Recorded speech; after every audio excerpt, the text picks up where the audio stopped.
अस्सलाम वालेकुम बच्चों, आज हम पढ़ेंगे बारिस्तान उर्दू। हमारा मौजू है आज रामचंद्र जी पार्ट 3।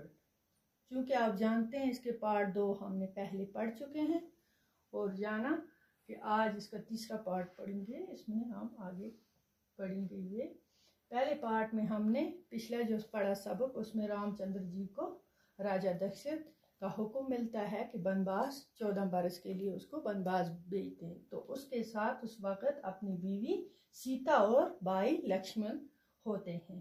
जब वो बनवास के दिन गुजार रहे होते हैं तो बच्चों, वहां लंका के राजा रावण की बहन स्वरूपनिखा ने रामचंद्र जी को अपने दाम मोहब्बत में फंसाने की कोशिश करती है, जाल में।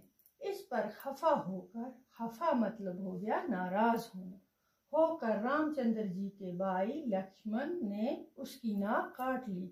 उसका भाई लक्ष्मण पहुंचता, उसको गुस्सा आता है और उसकी नाक काट लेता है। ये देखकर रावण को गुस्सा आ गया और वो भैंस बदलकर, भैंस हो गया शक्ल, दूसरे रूप में आ जाता है जंगल में। जब वो जंगल में आता है, रामचंद्र जी की कुटिया के पास पहुंचा। कुटिया जहां उनका ठिकाना होता है जंगल में। फिर सीता को जब अकेला देखता है और वो वहां से उसको, सीता को उठाकर लंका ले जाता है। जब राम और लक्ष्मण वापस कुटिया के पास पहुंचते हैं, अब राम और लक्ष्मण जब आते हैं वापस, तो उन्होंने सीता को कुटिया से गायब पाया। जब देखा सीता वहां है ही नहीं, वो बहुत ही परेशान और बेचैन हो जाते हैं।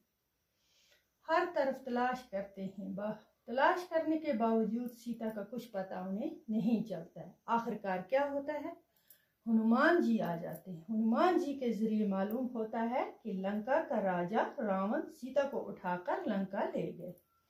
तो रामचंद्र जी अपने भाई लक्ष्मण और बंदरों के राजा होते हैं सुग्रीव को लेकर लंका पहुंचते हैं। वहां बंदरों के राजा होते हैं उनके साथ, और वो रामचंद्र जी के भाई लक्ष्मण और हनुमान जी वहां रावण के साथ खून रेज जंग होती है। उनकी जबरदस्त खून रेज जंग होती है। इस जंग में रावण को शिकस्त हुई। जब ये जंग होती है उसमें शिकस्त हो जाती है रावण को और वो मारा जाता है। ये जंग हमें बदी पर नेकी की याद दिलाती है। ये जंग हमें बदी पर नेकी की याद दिलाती है। अब रामचंद्र जी और लक्ष्मण सीता जी को लेकर अयोध्या पहुंचते हैं, वापस लाते हैं सीता को अयोध्या। इनकी अयोध्या पहुंचने पर बड़ी खुशी मनाई जाती है। ये वापस आ जाते हैं अयोध्या और बहुत खुश होते हैं वहां। और उस दिन क्या करते हैं, दीपमाला की जाती है उनको। भरत ने राजगद्दी रामचंद्र जी को सौंप दी।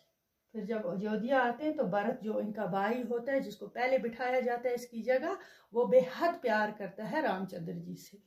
जब ये वापस आते हैं तो ये गद्दी पर किसको वापस बिठाता है, रामचंद्र जी को अपनी जगह सौंप देता है और रामचंद्र जी राजा बनकर तख्त पर बैठ जाते हैं और राज करने लगते हैं। तो बच्चों, ये आज हमने इसका पढ़ा। तो ये हमारे मुल्क में 2 त्यौहार होते हैं, दशहरा और दीपावली। रावण पर रामचंद्र जी की फतह और अयोध्या वापस की याद में ये 2 त्यौहार मनाए जाते हैं। आज का इतना ही है। ये हमारा इसके आगे पढ़ेंगे, फिर दूसरे सबक में सवाल जवाब करेंगे इसके।